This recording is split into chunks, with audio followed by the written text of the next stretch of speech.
What's up, everybody, and what's going on? Welcome to another episode of Let's Talk About It, the live podcast presented to you by IDK Sports Podcast. Little late start, but hey, like I said, man, we working. We just the average guy talking sports. That's all we do. Gotta make a living too. You know what I'm saying? So, but like always, you got me. My name is Ant. Got my man Kenny right here with me, and this is IDK Sports. Let's talk about it. You know what I'm saying? Getting into some stuff off the rip, right? Let's get into some stuff off the rip. Oh, we going straight to it. Skip the pleasantries. Turn my like, hey yo, what if your coach, the Eagles say, yo, we're gonna hire somebody. My boy didn't come to play. And the press conference is like this. Community. Duval. Yeah. Jacksonville. Yeah. The community. That's your man. Duval. Like what? And the meaning ain't even that he said it wrong. It's the look. Nah. Duval. Nah.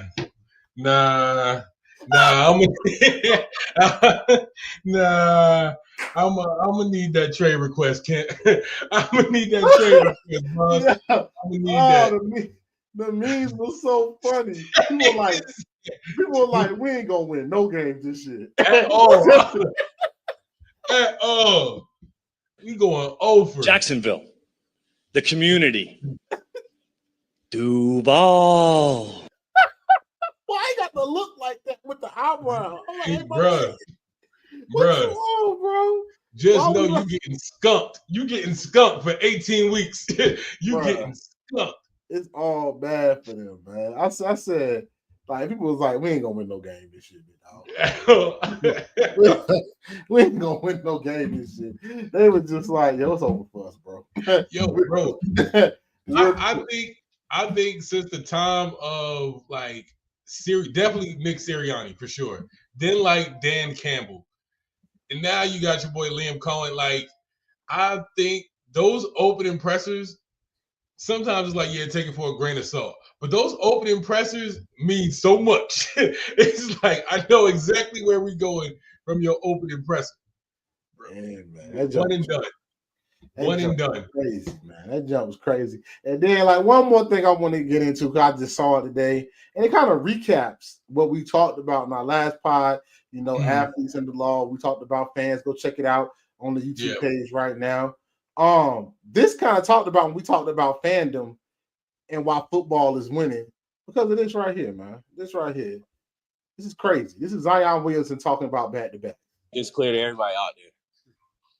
If I can play in the back-to-backs, I would. I physically, yes, I can. But I work for the Pelicans. They have decided that based off the numbers, it's not smart to do that right now. So, if that's what they feel, I'm rocking with them on that. But yes, if I could play in a back-to-back, I would. What do you think about that? I don't even recognize Bull no more. Like, it is, I ain't even gonna lie to you. His voice kind of just threw me off. Yeah. Like, but it ain't even about, like, I don't want to get, like, on him, but what do you think? Like, that just goes to our point why basketball is nowhere near the popularity that football is.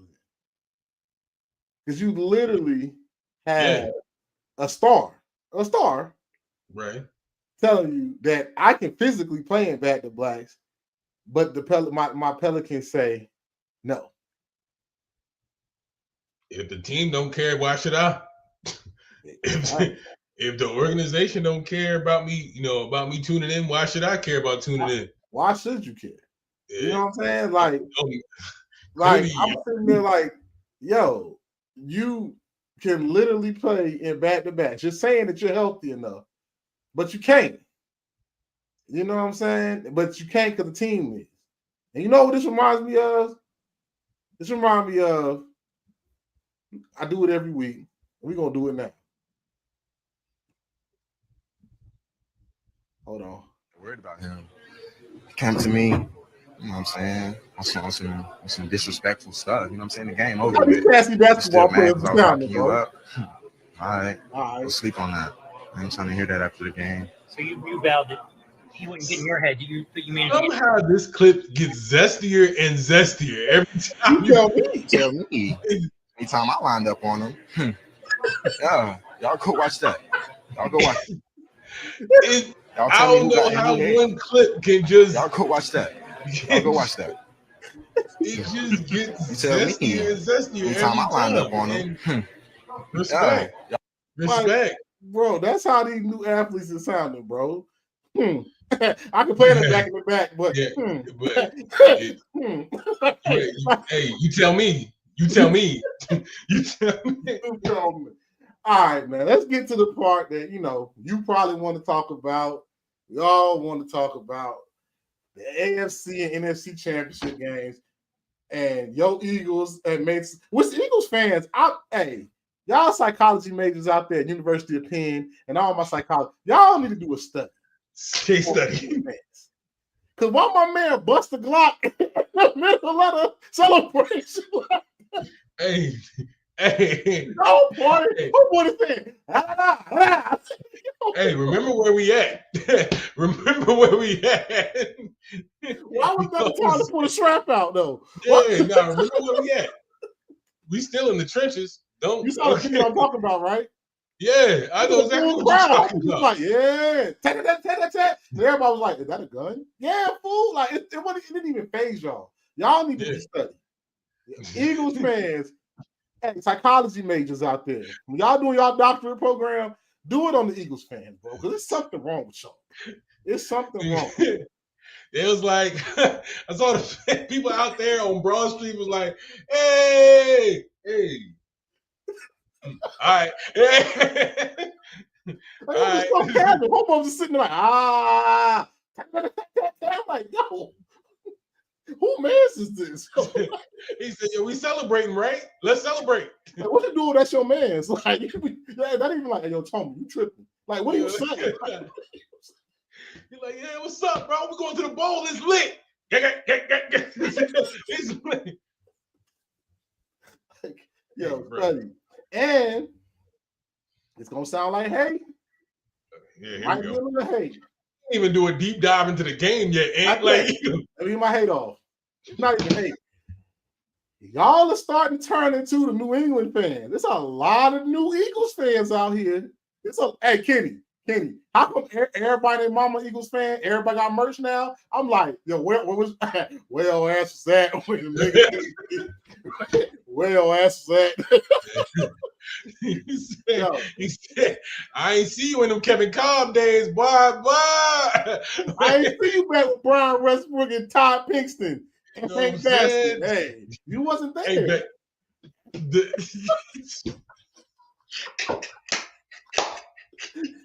you know, if you know, you know.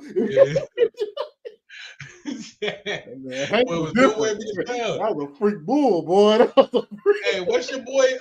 Was it Riley Cooper? That was trying to catch phase. Freddie Mitchell. You know what I'm saying? Yeah. Like I'm just saying. I don't know if you saw on social media. It's a lot of not like it's given.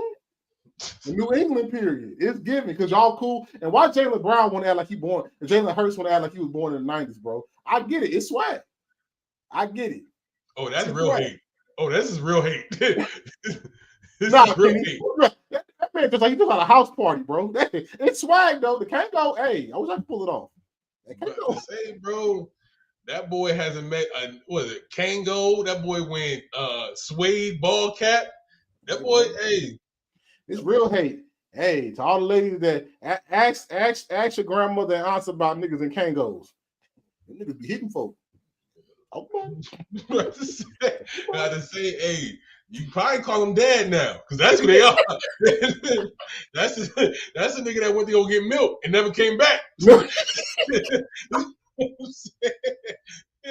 nigga was standing over the dumpster that was lit on fire, harmonizing and whatnot, singing doo-wop. That's your daddy. Yeah. It's a I don't know. We don't get in the game, but it's a lot of people out here with all these Eagle fans. I'm like, where all come from? One, the merch is swaggy. When they did the Kelly Green throwbacks, them joints is swaggy. You know what I'm saying? That's one thing. Then you got Saquon Barkley ripping off like 60, 70-yard runs, you know what I'm saying, damn near every game. So that's, You guys want to highlight be reel there the whole football. time. How you feel about these new niggas? Nah, Hey, bro, they don't really I just know. want to see you when we like when what goes up must come down. You know what I'm saying? So You said you keep went that there same them Kevin Cobb years. You know what I'm saying? Raleigh Cooper calling folk niggas. You went there. niggas. I go up there and whoop all them niggas. But Deshaun Jackson was the thug. You if you know, bro. Like, we're If gonna you know, you know. We're gonna keep the racists. You know what I'm saying? I got the same question that everybody else got. Why were them niggas at the Kevin concert? Why were you at a Kenny Chesney concert? I would like to know too. They might have been there. They might like, hey, bro. They might like, but let's get in the game. All right, enough. Yeah, enough. I got my hate off. Let's get in the game. What game you want to start with, bro? Oh, bro. Let's go Chiefs first. Okay. I think the Bills had a good game plan. I think the Bills waited too late to run the football and control the clock. That's my biggest takeaway.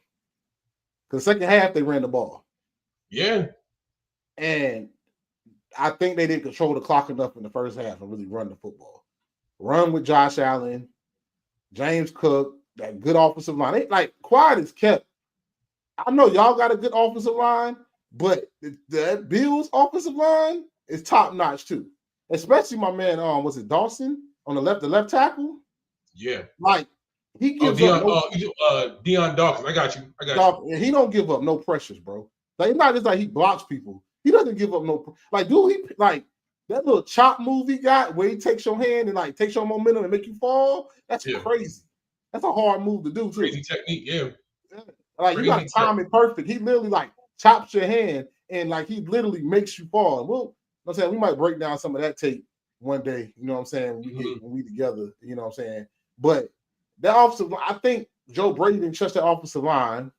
I think against Spag, he ran a little bit too much empty on a team that blitz. Yeah, often. But I don't think they was outmatched. I think the Bills had everything. I think they should have ran the ball controlling. When you pay the Chiefs, you have to control the clock. Yeah. If you give that man 2 minutes, he's going to score. That's the problem with playing the Chiefs. I feel like when you play the Chiefs, it's about how many stops you have, right? I maybe can stop them, but we ain't going to stop them the whole game. So It's about capitalizing when you do get the stops and keeping up with them. That's why it's such pressure playing them for another offense, because you have to go score for score, even though they got down in this game and came back. I think defense played pretty good. But I think they waited too long to run the ball and control the clock. Josh Allen had a hell of a game, I still think. And I think the Chiefs just make plays when plays need to be made. I think the refs didn't really interject themselves in this game. Hollins was killing your boy McDuffie. He was killing him on one-on-ones. Hollins was getting it. That's a former Eagle. Shout him out. Not too much on Mac, bro. That dude be showing up to the stadium barefoot. I don't know what's up. I wouldn't want to guard that nigga neither. You know what I'm Yeah, saying? right. Yeah, bro ain't right. Something ain't right. It's cold, bro. It's cold. Yeah. That's why when Jokers got that warming up, talking about no sleeves. Bullshit. Bullshit. Like, nah, bro. But I think it's a good football game.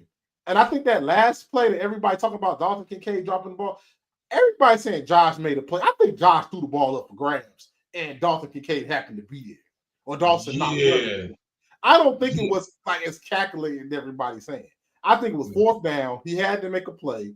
He saw some white jerseys in the area and said, hey, I'm going to toss this thing up there, see what happens. Mind you, that pass was like under pressure. You know, he was getting tackled at the same time. He was trying to make that throw. It was a difficult throw. I give you that. But let's say, you know what I'm saying? Let's say it was a clean throw. That the way Kincaid was running to the boundary, you know what I'm saying? That's probably like a toe tap catch along the sidelines anyway, even if everything went perfectly during the scramble drill. You know what I'm saying? So, He was making a diving attempt. You know what I'm saying? Ain't like it hit him in the numbers, Mark Andrews. Hey, man, come on, bro. If anybody, hey, bro, my man can't even go get a crab cake no more in the city, bro. My man can't go nowhere. They said the boy needed a police escort to pick up his kids. Baltimore is a different city, bro. It's a different city. Hey, what you doing on the avenue? On the avenue, stupid. What you doing out here, stupid? I'm with it. But nah, you with the man can't pick up his kids? That's crazy. Bro took his kids out of school, gang. I'm scared if a Philly nigga drop the ball. He might get shot for real. Homeboy shot the shot in celebration. Hey, you know what I'm saying? First 48 game. Everybody be like, he deserved it. He deserved it. Yo, but hey, anyway, back to the game. We're getting no time. Yo, so it was very much like F it and chuck it. I'm gonna just try to make something happen. I am with the side of the crowd that believed that Josh Allen did convert that fourth down. I am with that side of the crowd. I'm not gonna lie about that. It was close. I get you though. You know what I'm saying? But I get that you can't tell, but I do think he got that first down. But game doesn't come down to one play. I'm a firm believer in that. I asked you one question, and what sets up play action more times than not? The run game. Bills couldn't stop the run. No. Bills couldn't stop the run. Like, what worked for them, like you said, what worked for them later in the game, starting to run the ball, letting James Cook go off, had that been the plan, and had Bills had like a defense to match, as we about to get into the game, the NFC Championship game, yeah, y'all have a good run game, but you got to have a defense to match. They don't have the run defense to match. Yeah. So that's where you're going to falter at. So, which in turn, you have those conversion plays where Pacheco can get you can convert a third down on a 3rd and 7. Kareem Hunt can convert on a 3rd and 4. You know what I'm saying? Or those little play action rollouts where he can check it down to I don't know, Xavier Worthy or Hollywood Brown. You know what I'm saying? With those little check down plays where he can convert on a 3rd and short. Yeah. All those go in unison with the run game. They live through the run game and they stuck to their game plan. You know what I'm saying? I hear all the exotic blitzes that Spagnuolo can draw up only work if you can control the clock, which what the Chiefs could do is to control the clock. I still have no doubt, no matter if the Bills did go down and score, I still have doubt at the end of the day, you still got to put Patrick Mahomes out there. Yeah. So never mind. This game was never, even if even when the Chiefs went down in this game, it was still a competitive game. It's only a matter of when with Patrick Mahomes. So unless go ahead. But my thing is, why not? You ran against the Ravens, but you came out the first half against the Chiefs trying to throw and not run. It's the playoffs. It would have been a heavy dose of James Cook and Josh Allen. Yeah. And what's your boy Davis from Rashad Davis? Can't think of his name right now. But the other running back. It would have been a heavy dose of that play action to the tight end. That's basically what you did against been doing that was the recipe for y'all winning. And I think they got into that because when they got to that running back, the Chiefs couldn't stop them. Yeah. They had one play where they didn't even pass the ball. Mm-hmm. Yeah, one drive where they scored a touchdown, didn't even pass the ball. Ran straight down the field on them. So, like I said, I don't know why they waited so late to get into the run bag. I think the run controlled the clock. And with your Patrick Mahomes and them, you got to control the clock. Don't shorten the possessions, limit the possessions that Andy Reid and them get. Yeah. You got to limit the amount of touches they get on offense, limit the amount of time they can have the ball. And, you're going to, regardless of what the scenario is, you're going to have to score. Preferably 6, but for damn sure 3. You got to score. But if you do 3 and take 4 minutes off the clock, 5 minutes off the clock, you know what I'm saying? Don't go 3 and out, and then now they got the ball back one more time. Like, you have to control the clock. And you exposed they was running on them in the second half. So still had a chance to win into the game. Some plays that get made, some big plays got made on the defense. I think the Chiefs have an underrated defense. The defense is really, really good. So I was kind of surprised they can run on them, but hey, 0-4 against Patrick Mahomes, man. Josh just can't beat him. Like nobody, like the AFC just can't beat that man. It's rough. Only Joe Burrow. It's like the only man that can do it. That's what I'm saying. And then like if once we do like the full circle, like even we probably do a full Super Bowl preview in the next few pods. But like at the end of the day, Patty is like on a Michael Jordan run. Yeah. Whereas like I'm keeping a lot of y'all favorite players, a lot of players from this era is gonna be like, yeah, he would have been great or he should have been great, but they gotta go see Mike. At the end of the day, they gotta go see Mike. They gotta go see Mike Jordan. So like, as long as he's there, and I mean, Cat only like 27, 28 right now. Patrick, a lot of time. You know what I'm saying? So either switch conference or you know what I'm saying, put some more work in the offseason, bro. But y'all keep getting shut down by this dude, and y'all keep looking at the NFC, like, hey, y'all our last hope. No, y'all had 18 weeks plus some to stop this guy. That's not the NFC responsibility. Not at all. So, all right, man. Let's get into it. You know, let's get into the NFC Championship game. Yeah, Eagles versus Commanders. They put a 50 burger, a 50 piece. Put up 50 on them boys. That's some. I'm gonna go 50 on them. Hey, 50 piece head. It was a good. I think the Commanders turned the ball over. You're gonna beat a good team. You can't turn the ball over like that. They're gonna score, and that's 20. All right, 21 points off turnovers. That's 21 points right there out of 50. You know what I'm saying? Yeah. Take away them 20 points. I think y'all 21 points is a closer game. Even with 21 points, y'all beat them by like what 14? By 2 touchdowns. And then on top of that, I'm gonna go ahead and say my piece because people don't think it's hate. Jaden didn't play bad. The offense for the Commanders did not play bad. Till they fumbled the ball. I don't know where this take was going. I don't know where that take was going, but sure. They couldn't run the ball. They could not run the ball. But in that first quarter, that first half, y'all, you was watching the game. You know what I'm saying? Jaden was doing his thing. But the same thing that we talked about before, you got to stop. You can't let Saquon and Jalen go off on you. That's like you can't do. They let both happen. Like Saquon on the run plays, and I wish we had film. We might break it down one day. On the run play, I know you saw what I saw. I think the linebackers just wasn't fast enough to beat Saquon to the hole. Pause. But that was wild. But they wasn't like Bobby Wagner and them just couldn't get to the spot that they were supposed to be at fast enough to stop Saquon. You're a wild boy. What? You're a wild boy. What? Bobby Wagner wasn't fast enough to get to the spot? Go ahead, bro. No, in the game, you saw some of the games that like he tripped over some people's feet. Huh? Yeah, go ahead. Yeah, they tripped over some people's feet, but that was crazy too. Now I know what you said. That was crazy. That was crazy. Hey, bro. Hey, yo, we got a pod we doing, bro. Yeah, I know you're right, bro. Go ahead.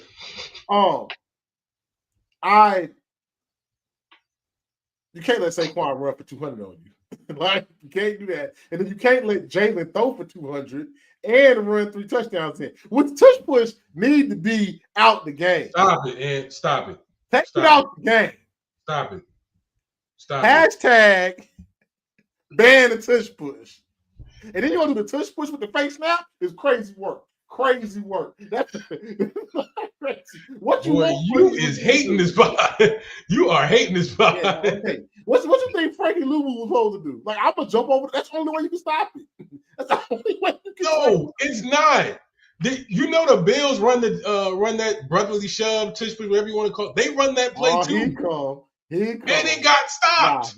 Nah, you gonna have to wait, big dog. You know who this popped up, right? Oh yeah, I know. What's up? What's up, big win? What's up, gang? What's up, gang? Hey! You already know. You feel me? Super Bowl. You feel me? Super Bowl. Yeah, talk to him, Williams. Talk to him, bro. Let me finish. This ain't all hate. It ain't all hate. Y'all had a great game plan. Y'all actually did what the Bills should have did against the Chiefs. Run, play action pass, take your shot. That's all you really. That was offense. I just said run, play action pass, take your shot. That's what the Bills should have did. I don't know why they didn't. I just said that, bro. You got it. If you're gonna have a good run game, if you have an even better run defense to match, it plays out. You know what I'm saying? Yeah. One, you can control the clock, and you force them to throw. Now you can let the dogs loose and go after the quarterback. It works. And just to help, you get turnovers too. There's been multiple turnovers. That's been the recipe for our success the entire playoff run. Multiple turnovers, run the ball. Turnovers been the key. That's going to be the key to the Super Bowl because the playoffs have all been determined by turnovers. Every game. Whoever wins the turnover battle wins the game. And we don't turn the ball over. Call it what you want. Game manager, game whatever, you know what I'm saying, not being risky, whatever you want to call Jalen Hurts' game, the shit works. He made some good throws. And they changed up. They finally let AJ play on the side of the field by himself without Dallas Goedert over there. They finally let AJ be one-on-one on one side of the field and let him go to work without it being crowded. And I think that's what opened up the pass game. Before the other games, he had like him and Dallas on the same doing like a levels play. But this time he said, yo, AJ, we're going to let you eat. And we're going to take, even if I'm going to start on your same side, if we both starting on like the left or the right? Yeah. The other person is going across the middle of the field while AJ was able to work on the outside by himself and got a lot of one-on-one matchups. It was a good game plan. And I'm gonna add on to that too. Like, just getting Jalen in a rhythm that game was important because like those early first quarter, early second quarter, it was like quick pass to Dallas Goedert just to get him in the flow of the game. You know what I'm saying? Convert a couple third downs or even come out second down, just like a quick 7-yarder. Get him into the flow of the game. Yeah. The run game coming. I mean, I can't help that the first damn play of the game, 60-yarder for Saquon. You can't. You know what I'm saying? Crazy. You can't. There ain't a coach alive that can script a 60-yarder off break. You know what I'm saying? Those things just happen. But you know what I'm saying? After that, you start getting to like the flow of the offense, flow of the game plan. Those early throws to Dallas Goedert really affected down the line where it's like, all right, now I feel confident throwing those passes to Devontae or throwing those passes to AJ when we need like that fourth down conversion that we needed, that throw to AJ. You know what I'm saying? You need confidence builders to actually take that shot on fourth down. So I appreciate that for Kellen Moore, my dog, to actually giving your boy a chance, letting him get into the flow of the game. And then, you know what I'm saying, we can crank out 200-yard passing games when we needed to, and we still got an MVP running back. So pick your poison. Pretty much. All right, bro. Say what you got to say, bro. Come on. Let's go, Williams. Talk to him. Belt to ass. All right? Belt to ass. Not 33 to 36. You know what I'm saying? Really different. To be real, I mean, Jaden balled out. You feel me? His veterans kind of left him hanging. Missed tackles, dropping the ball, not protecting the ball. You feel me? But Jaden balled out, man. That's respect to him. I mean, they still the Commanders, but you know what I'm saying? This is what this Eagles defense does, man. You see what we do. We come out there. I mean, just watch the film, bro. Like when you see the Eagles defense making a play on the ball, you see about 4 or 5 different green jerseys all around the ball compared to the 2 or 3 white jerseys you've seen, especially against the Commanders. You feel me? And so it's like, we're going to get our turnovers, bro. And like my boy Jalen said, is that what y'all wanted to see? You feel me? Is that what y'all wanted? Because you know what I'm saying? He got it. Talk heavy, Williams. Talk heavy. You establish the run game first, and the rest of the field will open up. Then you can pick your poison. You want to focus on Saquon, Jalen. You know AJ can't be stopped one-on-one. You can't stop Devontae on the slant. And we saw what Dallas did to the Packers. You feel me? We saw what he did. Just how you stiff arm somebody for 35 yards. You know what I'm saying? Like, tell you, man. Hey man, shout out! Hey, one shout out, unsung hero of the Commanders. Zach Ertz was trying to eat against y'all, bro. He ain't try. He did eat, but Zach Ertz was trying to really take it to y'all. I ain't never seen him get that active in a game. Yo, bro, I'm looking at his stat line now. Bro had 11 receptions for 104. When the hell did Zach Ertz jump in the time machine? Thanks. That was going crazy. It was going crazy. Like Carson Wentz back there, bro. You know what I'm saying? But yeah, man. I mean, hey, that's just what this defense does, bro. I mean, hey, let him eat. You know what I'm saying? I'll get y'all yards, but y'all not scoring no touchdowns. So this is what. So looking ahead, I don't want to get too much in the Super Bowl. My dad put in the chat, if you don't have at least a 2-score lead on Kansas City going into the last 3 minutes, you're in trouble. Oh, we'll be I up agree with that. by then. I agree with that. You can't. That's the thing about Kansas City. That's like I said against the Bills. When you stop them, you have to score. When you stop them, you have to score. Because you got to take advantage of the stops. Because you don't want to go score for score with him. Right. Say we want to say, at the end of the day, with 2 minutes left, ain't nobody scared with the ball. With 2 minutes left, fourth quarter, then Patty Mahomes, bro. Yeah. When that check refs, you feel me? But the game will be decided before then, man. You feel me? Bro, they got a crazy stat online where it was like in like the crunch time of a game, like dating back to like 2010. There's only been like a few quarterbacks that's been like highly like super efficient in like crunch time, where like out of 6 out of 11 times in those crunch times, you like Tom Brady end up winning the game, where they end up like making like a tie-in score or a go-ahead score. He's like 40%. Drew Brees is like 3 out of 6, so he's like 50% in like winning those games. A-Rod in there. Patrick Mahomes in those crunch time moments of the game, he is a perfect 7 for 7 in either tying the game or making a go-ahead score like drive. That's ridiculous, bro. So to Pop's point, if it's crunch time and he has the last possession, bro, you might as well, you know what I'm saying? Like, what even when they're down, like my dad, there were 3 minutes left and they're only down by like a touchdown. They find a way to score quick. I don't know. Travis Kelce breaks off a pass, a big long reception. Xavier Worthy catches the ball deep down the field. Something happens when they score quick, give you the ball back, stop you, and then score again. And it's like you said, you got to end them quickly. But like, I think this is probably going to be ain't no problem. It's a really good matchup because I'm gonna reserve like some of my pick and everything until later. Right. But I do think this defense is going to be rough stopping Saquon.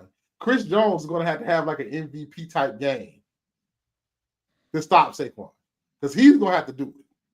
He's going to have to disrupt. And the thing about it, the only way I think you can stop or slow down Saquon, somebody has to be in the backfield where he can't make that straight line cut or run. Like you got to make him step a little bit more to the outside or make a back cut. Slow him down a little bit. Not saying it can be done because obviously it's easier said than done. That too. He do No, that. I'm just saying, like Chris Jones is going to have a dominant game, and them linebackers will have to be on point too. The secondary, I don't know. I'm up in arms with the Chiefs secondary and y'all receivers because they have some really good. There's some dogs on that Chiefs secondary that do play man bump and run coverage. That's really all they do.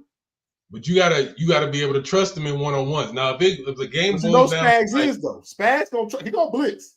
That's what I was about to be like. That's what I was trying to save that take for our later pod. But like, if it gets to the point where you start throwing those exotic blitzes, those like corner blitzes, probably bring a safety down into the block, to the box, just to like create that 8-man front or that like 9-man front. Like, if you gonna really get exotic and try to stop Saquon, you got to be able to sell out. Now, what I have seen in this postseason run from the Eagles is that Jalen is checking out of a lot of looks. He's doing a lot of like quick you know what I'm saying, making a lot of decisions at the line. So this Dallas game to eat. This Dallas got his game to eat. You're gonna need him. So if that means, hey, let's get out of this look and get into something more favorable, I'm starting to trust Jalen Moore to trust what trust what he's looking at, if that makes sense. But this is what I don't get about Joe Brady and these offensive coordinators. You know Spagnuolo likes to blitz, corner blitz, inside blitz, outside blitz, sky blitz. Why on the last most pivotal point of the game? Oh, yeah. Why go empty? Yeah. Why go empty when you know he's going to blitz? You know Spags is going to bring pressure from somewhere. Why not have a running back there, just a chip, a tight, you went empty coverage. And I'm gonna add some more salt to the wound. You already, I think it was like a fourth and forever. You know what I'm saying? They had a way let the receivers get down the field. My point exactly. So you already got a long developing play. You know what I'm saying? So you already got a long developing play where you're gonna need some time for like the receivers to get into their route. You're gonna need some protection. You're gonna have to go max protection anyway. So to your point, you gonna go empty in that situation? It don't make sense. Nah, bro. No. So we reserve our takes. Bills, bro. Bills. Hey, they gonna be back next year. They're not gonna win, but they're gonna be back. You feel me? But we gonna reserve our Super Bowl takes. We'll keep checking at the pod. Like, follow, subscribe for a podcast episode talking about that, because we'll do a little deeper dive in the Super Bowl, but I did want to get those out. All right, Josh. You know what I'm saying? I'm gonna holler at you, man. What's up, bro? All right. We're gonna holler at you, bro. Appreciate it. Oh, what's up? All right, G. All right, G. Yo, so we got on football, and we gonna get on. He got the Eagles. I let him get his Eagle stuff off. Yeah, bro. Yeah, I had to do my dog like that. That's all right, bro. Bro, no. Nah, cause we about to, you know what I'm saying, talk about a little bit more stuff. He can always come back up if you want to. He know, bro, know he always was. Said got me out of there. It's all love, gang. It's all love, bro. Nah. So we're gonna shift real quick, and then we're gonna get into the main event of our no pun intended, but the main event of the pod. But the Senior Bowl is happening. You know what I'm saying? You check on Sunday. I mean, on the next next episodes, we're probably gonna really break that down. But the East-West game and the Senior Bowl, I think it happened like around the same time. That's weird too. I ain't never seen that happen. Yeah, actually, like while we're recording, I think the East-West game on right now. Shrine Bowl game's on right now. Yeah. From the Shrine Bowl, I'm hearing that Jimmy Horn is showing off. Bruh. I heard he's showing off right now. Routing. You know, just doing a route on folks, a route clinic. Yeah, I heard the Shrine Bowl. I heard he's showing off. Senior Bowl, hearing some good things, hearing like good D-line and O-line play. My man from Alabama A&M, they got invited to Senior Bowl, looking really good. I can't think of his name right now. I had his name. I can't think of his name right now, but I heard he's looking really good. Heard Jalen Milroe looks great with deep passes, but the intermediate passes, short passes are really, he ain't having a good Senior Bowl. Yeah, bro. Like I said, we gonna get into way more prospects in the pod, but like your boy got that fastball. He ain't taking no heat. He's like that pitcher with that fastball. Yeah, that's his bread and butter. But you know, when it comes time to throw that, you know, that skipper, that curve, that, you know what I'm saying, that 3-seam, ain't nothing else there. He just got the fastball. I like they said Cal McCord from Syracuse though. I saw a little bit of things. I heard he's moving up the board. At the front, yeah. At the front. He's moving up the board. Heard he looked really good. Saw that. I saw that. It's some people looking at some tight end from Miami. I heard he's moving. He looks really good. Heard a couple of corners doing their thing out there a little bit. We'll get into it. You know, we're gonna get into some DBs, some secondary play. You know how I'm rolling. So, Senior Bowl is Saturday, yes, sir. Yeah, the East-West Shrine Bowl game is happening right now. Yeah. I don't like these things. I just want to talk about for the people that maybe don't know. Because at IDK Sports, you know what I'm saying, we are average guys talking sports. For the people that don't know, like, about these bowl games or these things, these are like postseason bowl games for scouts to see players. Yeah. The practices mean so much more than the game. The game is just the icing on the cake, but you can make or break, like Quavion, your boy. Y'all corner. Quinyon, yeah. Way up because Nate Wiggins was a number one corner. Yeah. And but he put himself way up there at the Senior Bowl. You know, it's a way with the practices make you money. I was about to add to that. So for some cats, I know it was a thing last year, probably with Quinyon. I can't remember off the top from everybody from last year, but it was a trend that even moving to this year. Guys that practice really or showed a lot of good reps in the practices, it was like they didn't even do the actual Senior Bowl game or the Shrine Bowl game just because they put so much good tape out there in the practices that they actually just use the rest of the time to do interviews with teams. So don't disqualify, the coverage that like NFL Network shows you for practices, because that means just as much as the game footage that you're going to show. Like you said, it's just the cherry on top.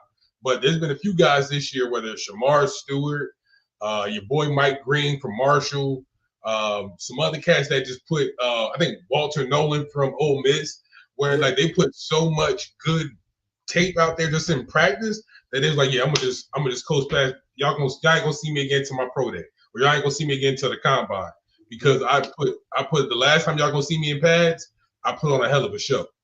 Yeah, so it's like we're gonna talk about it more. We're gonna break down tape on the regular pod. I just want to talk about the Senior Bowl that is out there, East West Shrine Bowl. Watch the game, the practices. People make money. Like I think like somebody like Spencer Rattler probably got himself drafted at the Senior Bowl. He's probably about to go undrafted, show what he could do, and got drafted at the Senior Bowl. You know what I'm saying? So this is time to make some money, man. And you know me, we got to break down some trenches play, because that's where it's really at in the Senior Bowl. It was getting heated, and it's gonna be we're gonna have a goodie for y'all on Monday. We're gonna have a goodie for y'all because the one-on-ones got heated. Yeah, they did. Let's get into it. Benavidez versus Morrell this Saturday. I'm hyped. I'm hyped about this fight.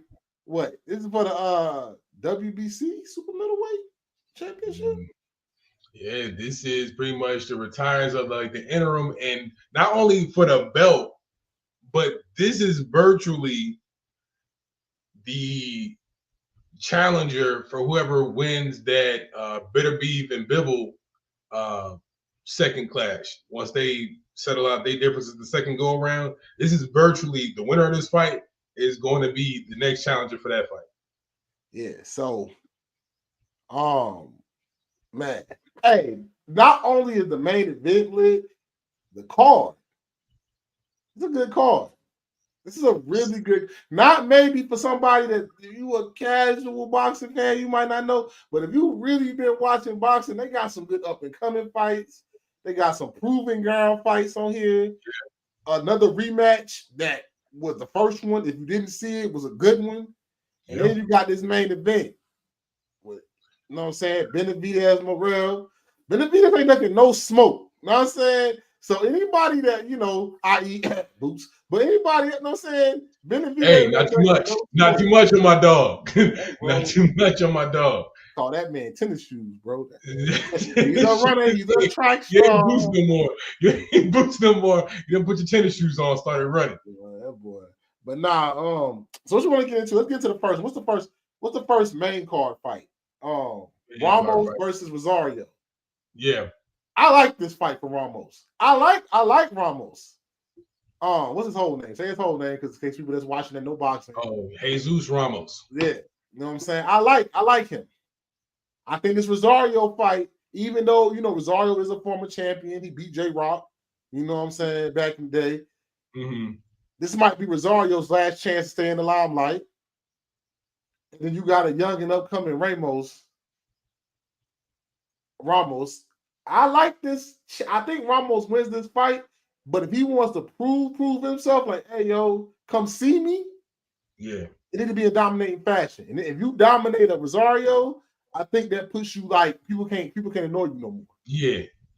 Nah, I mean Rosario got enough of a storied resume that this will look clean on Ramos's record. You know what I'm saying? And now I understand after the fight with Lubin, you know, he took an L, but hey, it was thing that I don't want to say messed him up is because he's still very early in his career, but that's also a bonus because he's still very early in his career that he's on a redemption path right now. You know what I'm saying? Taking that last Lubin ain't no slouch neither. Let's not like act like exactly, bro. And that's for, like I said, for the casuals. You see one L, you like, oh, he's trash. No, bro, these are professional fighters. So every dog has his day. But for a cat like Ramos, who just rebounded his last fight, just caught a TKO. You know what I'm saying? And now he back on that. He can get back on that winning path, and he have a put your foot down, stamp and fight with Rosario. Oh yeah, we right back. It's very much that same Caleb Plant trajectory. Like, okay, you put a couple good performances in front of us. Hey, bro, you right back in that contention. We ain't even worried about that. And that's the life of a fighter, bro. The life of a fighter is like, hey, take an L, you right back. We ain't worried about that, bro, because you still back out here catching fades. And you catching fades with legacy fighters. So for sure. Yeah. So you're talking about let's just get some numbers out the way. Rosario, 24-4-2. Ramos, 21-1. Ramos is a southpaw. Something different.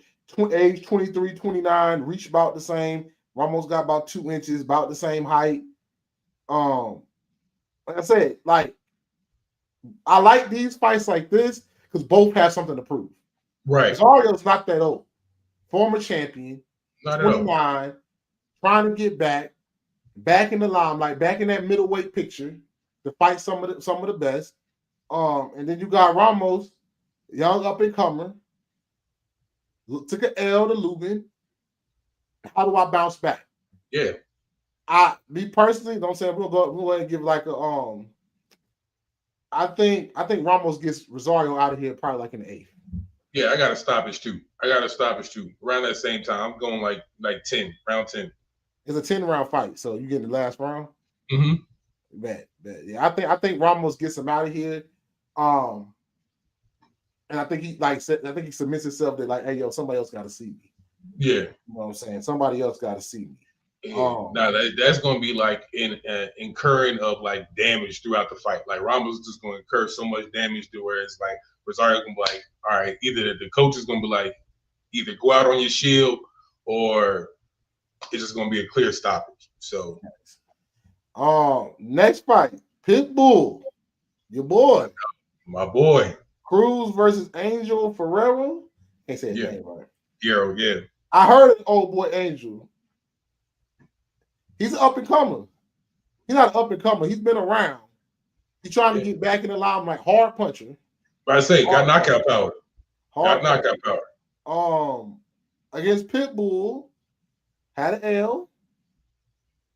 He got 2 now. He got 2. Or excuse me, 3. He got 3. I like this fight because Pitbull in a can't lose situation against a puncher. Pitbull's gonna come forward, but your boy got some power. Yeah. He fights. He got some pop. Yeah, he got pop. And Pitbull, all he knows is go forward. Didn't look good. Haven't looked good in like the last 3 fights. Not since that Romero fight, since he fought Rolly. Pitbull hasn't looked good. He has to win this fight. Cannot. If he lose this fight, he'll be on people's cards, but he won't be back in that championship round. Yeah, he won't be like destined for glory like we all had him. Like, when he popped on the scene with Tank, it was like, oh, nah, I mean, you understood he took an L to Tank, but like that was a damn good performance, But since then, the Valenzuela loss, you know what I'm saying? When he pretty much got stripped for that belt, but he just got outclassed that entire fight. But this is the time where it's like, all right, bro, either put up or shut up, bro, because we about a couple losses to not hearing it from you again. So This is the time again where let's get back out there and let's get this ball rolling again, which I think he would. I mean, Pitbull is hell, bro. he's hell in the ring. You know what I'm saying? You do like 5'3", 5, whatever, bro. Bro be throwing the damn kitchen sink. Now I ain't gonna say Fierro got some pop to him, but Pitbull is just hell. I can't go against Cruz, bro. I can't. I think just tell the tape. Fierro got the reach and height advantage. Got about 7 inches on him in reach, 3 inches on him in height. Power. I don't know about this fight. It's hard for me to pick this one. I want to say Pitbull wins in a unanimous decision, but he hasn't looked good. Yeah. In a long time. So it depends on what Pitbull is going to come. Is the Pitbull that's going to be moving forward throwing, or is going to be the Pitbull that's trying to box? I don't need you to don't change up now, bro. Yeah. Don't change up now. Y'all two Mexican fighters. Let's get after it. Yeah. If he reverts back into like, all right, I gotta, because similar to that Valenzuela fight, if he reverts back into like, okay, I got a box to win, I gotta. It's gonna be an easy night for Fierro because I think when Pitbull get in that mode where he's just so one-track minded, like I just wanted to be a slug, that Mexican pride slugfest for sure. I bet the house on Cruz, but when he had to get into that boxing mentality, he looks lost. He don't know what to do. Yeah. The ring is as big as a damn stadium. You don't know where to step left, step right. He's just lost out there. He's lost in the middle of the ocean. So if he can make it just, get him out there early, I say within the first six, which I'm counting for an early stoppage just because I'm betting on this being a bounce back fight for Cruz. If it goes past 8, godly, Lord have mercy. Facts, man. Facts. So, co-main event.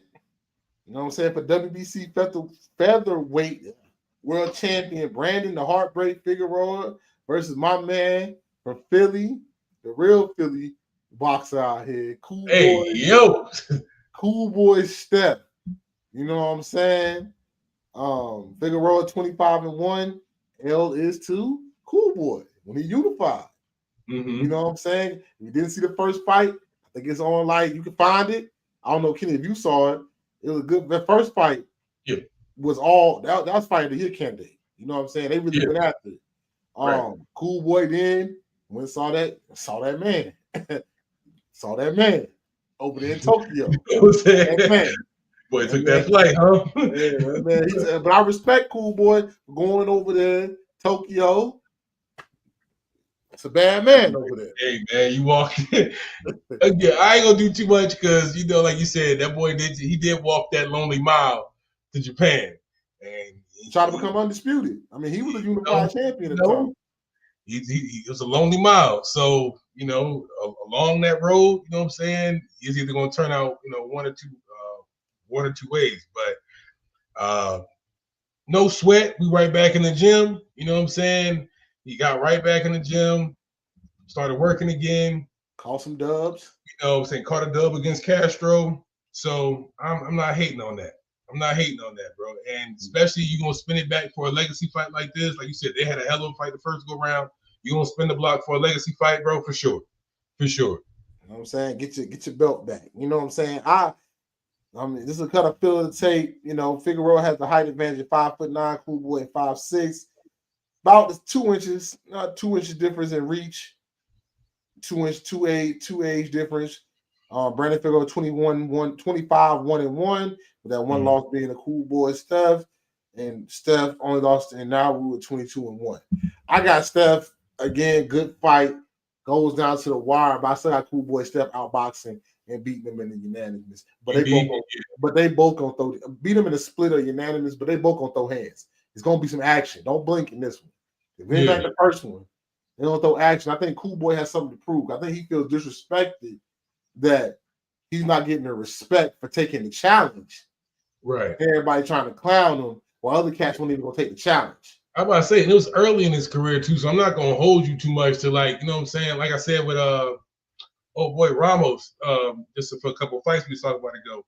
Taking a challenge early in career could be pivotal, but if you approach it with that mentality, like, nah, I'm gonna spin the block, and right next year you get right back in that ring, have a good performance, start tallying those back up, bro. We ain't even thinking about that.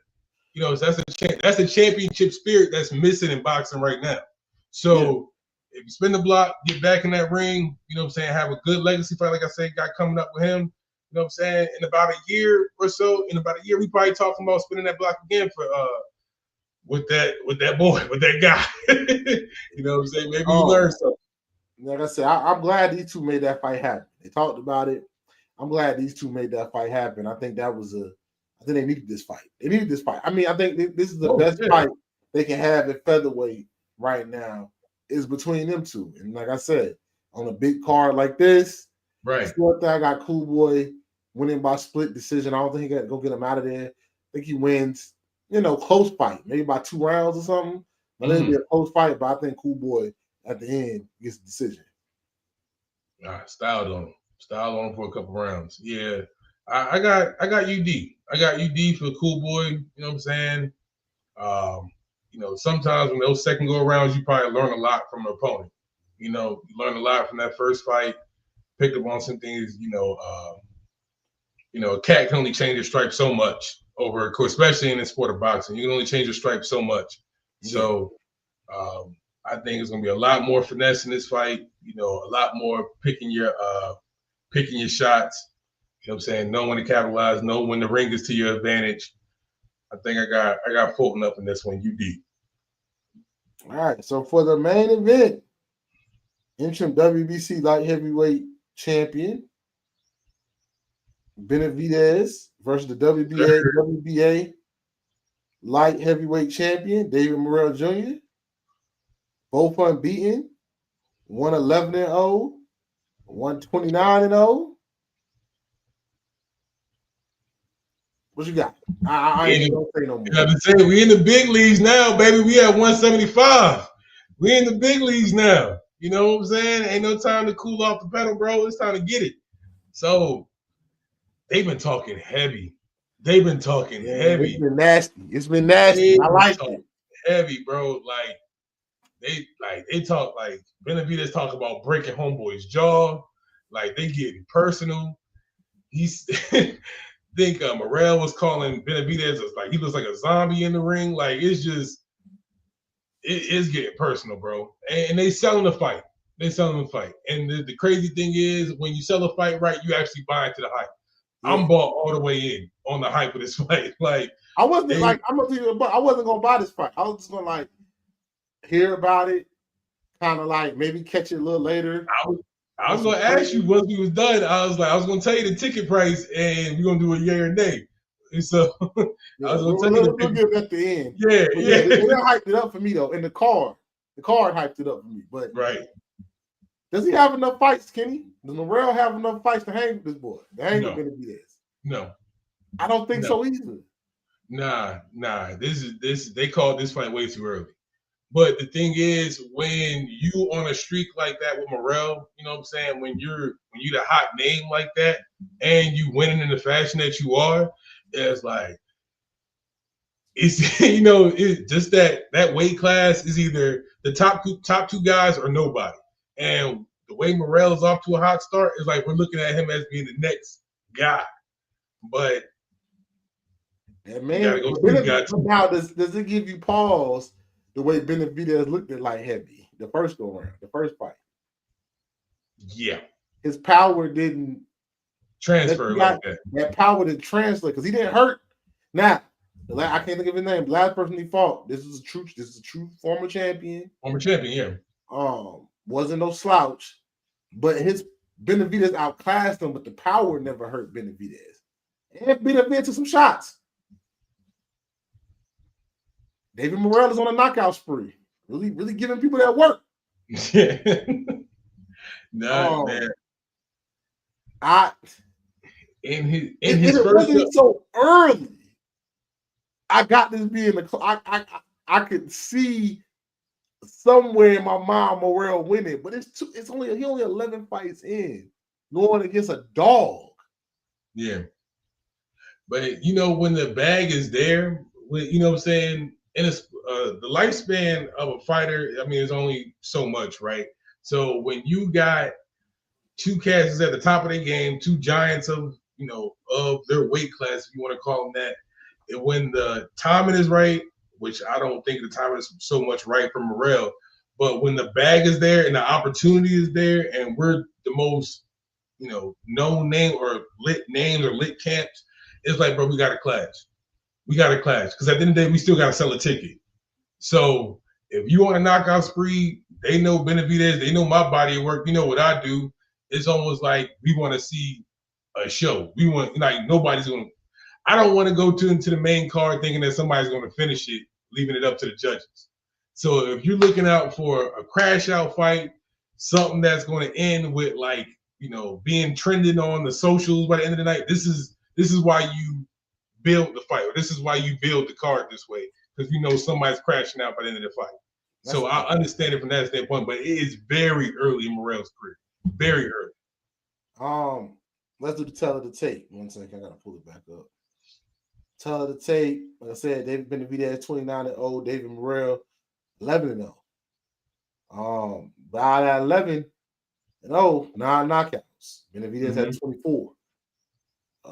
Both coming in probably at 175, about the same height. One thing that Morrell has is a 4-inch reach difference. 78.5 to Benavidez is 74.5. That southpaw too. Right. Same age. That part right there, that reach, makes me nervous for Benavidez. Because now I can keep you outside. And he throws with power. But that's my point. That's the point about still being early in his career. Now, see, if we talking about a 20 fight Morrell with with that same type of repertoire, that same type of game. Now we talking about somebody that's studied, knows like how to control the fight, control the distance, what I'm saying, work the jab. Oh, he took the bait, uppercut, catch him while he's trying to, get inside. So it's like that comes along with time and experience. But at 11 fights, I don't know if Morrell has that much patience to his game. You know what I'm saying? Especially, like I said, everybody, as the saying goes, everybody has a plan until they get hit. If Morrell gets hit, that clock might speed up, being that he's so early in his career. Because Benavidez is going to catch you. If he catch you, that clock starts to speed up, and now all the game plan's out the window. So I don't know if he has that much patience or that much composure this early in his career. He has the tools though. Yeah, that's for damn sure. He got the tools in the toolbox. That's for damn sure. That's for damn sure. I would say this fight ain't going to the judges. You know what I'm saying? We're gonna get what we paid for, and this fight ain't going to the judges. Somebody crashing out. I got Benavidez in 10. I give you one better. This fight is over in 6. Benavidez. Benavidez get him out of here in 6? 6. I think Morrell does have some defense. I think Benavidez body shots might have to wear him down. That's what I'm saying. Like, if I had to put like on my fan duel, if I do like my round betting, I'll say 8 to 10. I think them body shots going to accumulate. And then I don't know if Benavidez power, I haven't seen it transfer yet. Because he couldn't get your boy out of here. He was really throwing the haymakers at him.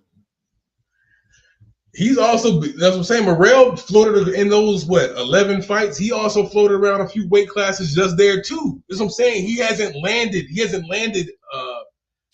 found his happy place yet, this early in his career yet. He hasn't found that place yet. You know what I'm saying? It's still that, again, that comes with time. That comes with a little bit more fights under your belt. So just because he's been floating up and down, fought some really good fights, it's just not. It's too early. It's too early for me to say that. I don't know, bro. This boy made me nervous a bit of you. Oh, you got some. Oh, you going for? You got a shocker? Nah, I still think Benavidez gets him out of here. I think it goes later rounds. Maybe after later rounds, kind of the cumulative damage, kind of like maybe like swollen eye, can't open, something like that. I think Benavidez about to get in the box. He's gonna realize I can't knock this dude out. I'm gonna get in the boxing bag. I think the jabs and the strategicness might swell him up a little bit. Have you seen Morrell's fights though? The number 11? It's a damn good 11. It's a damn good 11. If you ain't seen these 11, it's a damn good 11. Man, that boy got power. And I said, you right. I would pick Morrell if Morrell was at like 17 and 25. 20, right. With that reach and the power, they probably can he'll learn how to throw power with the reach. You see what I'm saying? It's like these guys got so much potential so early. They flash so much potential. It's like, nah, let's get them going right now. Let's get them going. Let's get them going. Let's get them going. But it's like, damn, bro, some things just take time. They're the same age, though. Benavidez has been fighting professionally longer. They're the same age, though. 29, 27. Benavidez has been fighting since he, what, 19? Yeah. But since fight 19, he showed up sometimes overweight. You know what I mean? Like that things where you kind of really get entrenched into the sport, get entrenched to like camp, being disciplined. Those again is like he's trying to learn how to ride the bike or trying to learn how to crawl, then take off and fly. You know what I'm saying? It's way too early right now. Yeah. Hey, bro. Like I said, I got Benavidez winning. Get him out of here in the 10th round, maybe a stoppage because of swelling. It's too much damage. Yeah, too much damage. I don't see a knockout. So how much does this fight cost? You know how we do an IDK sport is would you buy it and how much? Before we get to the cost, I would buy this fight, and the price that I'm willing to pay was. I hope it ain't the price. Hope it is the price. Between that 69 to 79 range for the card. I'll probably pay for it for that. It's a good card. $79.95 is the price for this fight. You know, with inflation and everything. where the economy is at, the government freeze. I can see 80. It's a good fight. You got a lot of champions. You got a lot of every fight has a former champion in it. Yeah. So we're not talking about every fight is gonna be action. We ain't talking about a boxer versus every fight. I think is gonna be nonstop. Gotta stop. Action. Gotta stop potential. Yeah, it gotta stop. And I can pay for that. I will pay for that. I'll pay that much for that. I'll pay for it. Yeah, it's a no-brainer for me. I'll pay for this fight. It's a yay for me. There's not too many stars in the sport. You know what I'm saying? Especially not stars that deliver that gold highlight moment. You know, that knockout, that thing we want, we crowd around the TV for when it comes time for boxing. Benavidez is one of those guys. Pitbull is one of those guys. A couple other cats on this card are some of those guys that deliver that knockout strike. So yes, if you can give me a card through and through from top to bottom that can give me that don't walk away from your TV set type moment, it's always gonna be a good fight for me, and it's always gonna be worth the price for me. So yeah, it's a yay for me. I mean, once the main card come on, it's like I'm hooked. Like I want to see Ramos see what he got, or is Rosario gonna go back to form? I want to see Pitbull see what he got. Or is the heavy puncher Ferrero gonna really get active? Right. I want to see the fight of the year candidate for 2021, Cool Boy and Fedor get active. I want to see that again. That was I watched that fight last time on Showtime. When Showtime was still around. Great fight. Right. You end the night with a fight that you know ain't gonna end, they probably will never go to the bell. What else can you ask for, man? I think that's a good. I think it's a good card. I think they built a good card. Kind of low-key promotion. I think you kind of know that you wanted to promote this with a lot of boxing fans. So they went on he went on All the Smoke Boxing with my man Andre Ward, the GOAT. Shout out to him. You go on a lot of YouTube channels and stuff like that. Really this is a fight for the boxers, for the boxing fans. If you're a casual, I say if you're trying to learn some names, this is the fight you want to watch if you're casual. If you're trying to get into the sport. But if you are in the sports, you know these names. You know all these names. If you don't know these names, then you're not a real boxing fan. Yeah. You know what I'm saying? And plus, you know what I'm saying, we setting the tone. We setting the tone for the year. We opening up the year. We got to open up the year with off the bat. We got stars, we got budding stars. We got superstars in the sport. This is the way you open up the year with some knockout action. So set the tone, set the standard. Who knows? You might have a fight of the year candidate this early already between January and February. You know what I'm saying? So setting that tempo for another action-packed year of boxing. You know what I'm saying? Get your popcorn ready. You might be in for something nice. Might be, yeah, exactly. Before we get out of here, I think what's the implications of this fight? Benavidez win. What's next? Oh, mandatory. I'm not sticking around for a bitter beef Bivol 3. I'm not sticking around for a trilogy. I need it. That's gotta be mandatory. So Morrell wins. What happens? Ooh, you done shook the table. You done shook the table. I think it's mandatory on both sides. I think, yeah. Yeah. Now, who I think it's mandatory. Who can afford the L? Morrell. Me too. That's what I think too. I think see, all these fights have implications, right? Because I think this fight mandatory. Bitter beef, you got to see me. Yeah. Especially if I'm Benavidez. Now, if I'm Morrell, I might go see Bivol first. Because I still got time. Yeah. I'm still low in fight. If I'm Benavidez, write the check, bro. Cut the check. Yeah. Do this. What yeah. we fighting? I don't want to hear nothing else. I don't want to hear nothing else. If Benavidez, mess around and lose this fight, all this does is just empower the Canelo supporters. It empowers the 175 fans saying, like, hey, we told you your boy wasn't ready. He needs to go back to being a weight bully down there at 168, 169. He needs to go back to being a weight bully because he never had the power to stand up here with the giants or sit here at the big kids table. So he can't afford to lose. He can't, because at this point, all his fans is like, nah, give my boy a shot. Give him a shot. Give him a shot. Let him fight with they'll kind of cast him to the side. Nobody will fight. Yeah. If he lose, he is what we thought he was. He wasn't ready. I think I ain't gonna lie. I think the Figueroa Cool Boy Steph fight might bring your boy stateside. Mm-hmm. I think that's the setup. Yeah. Whoever win this fight, I think your man's coming. He getting older. Thinking now might come stateside now. Let me come over here. Yeah. Oh, he gonna have to make his hay stateside. Before it's all said and done. He can't stay over there. Yeah. He can't stay over there. I think Pitbull, he wins. He puts himself right back in that welterweight conversation. He welterweight, right? Yeah, welterweight picture. Yeah. Or lightweight. Lightweight.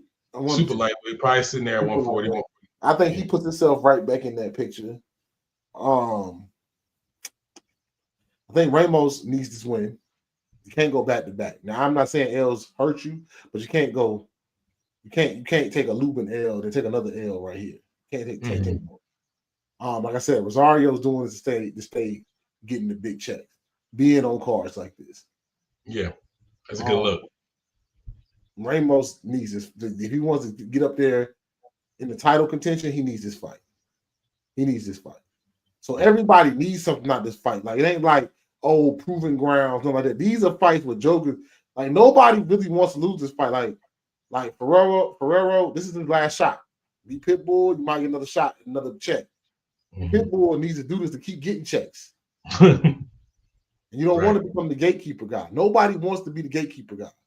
Yeah. And Pitbull, if you lose this fight, he'll be the gatekeeper for every new lightweight, super lightweight dude that comes through. Grand opening, grand closing. I think the only ones that can afford an L and still do okay is Cool Boy Steph and Figueroa. I think they're the top ones at featherweight. Because that still has enough. That has enough steam to turn into a trilogy. Yeah, turn into and then after that, say the loser. What's worse? The loser go fight Neri. Look great. Right. You know what I'm saying? What are we saying? You go fight Neri? Who Neri? Well, he got put on the canvas. They said he was putting in. I saw that he was putting in some work. on your boy. But you know, it is what it is. I'm just trying to make everybody feel better. I know. No, I got it. I'm just trying to make featherweight folk feel better. You know, but like you said, worst come to worst, you gotta fight Neri. Go fight what's my man? It's another guy featherweight that's nice. But I think them two got like some leeway. But like you said, Benavidez, not because of his skill. If he lose, he'll be cast aside like I told you so. So Canelo be like, why would I fight you? Yeah. Better be like, you can't even beat Morrell. Why am I even gonna fight you? Why am I gonna put my titles up against you? Yeah. Even Bivol might be like, it might not be in my best interest to fight you either. You know, now you're looking for a Charlo fight. You know that's never gonna happen. We're gonna be out there waiting forever. Stop wasting your time with that cat, man.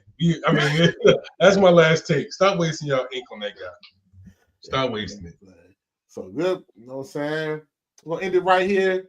Appreciate everybody for tuning in. Don't forget to like, subscribe, turn your notifications on. IDK Sports Podcast, your premier spot to talk sports with the average guys. My name is Anthony. Got my man Kenny with me at all times. It's IDK Sports. Catch us every Thursday right here, 9:30, live podcast.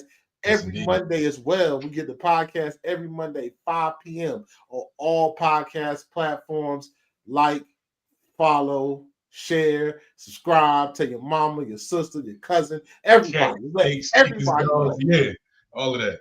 Everybody know, man. We out here giving real good content, man. You know what I'm saying? Don't forget, what's the things we highlight? The Senior Bowl is Saturday. Yeah. It's some basketball being played somewhere. Somewhere. The fight is Saturday, $79.99. But if you know how to get it other ways, hey, bro, be safe. You know what I'm saying? Fire your boys is out. You know, but if you know how to get it other places, hey, man, watch the fight this weekend. A good weekend in sports leading to the Super Bowl week. We'll definitely be talking to the Super Bowl coming up here. We definitely gonna break down some Senior Bowl film coming up here. Yep. Definitely talk the draft coming up here. And the only way you're gonna see all this content that we about to drop is to hit the subscribe button and turn your notifications on. This is your premium spot to talk sports with the average guys. And like that, until next time. What's that? Holla.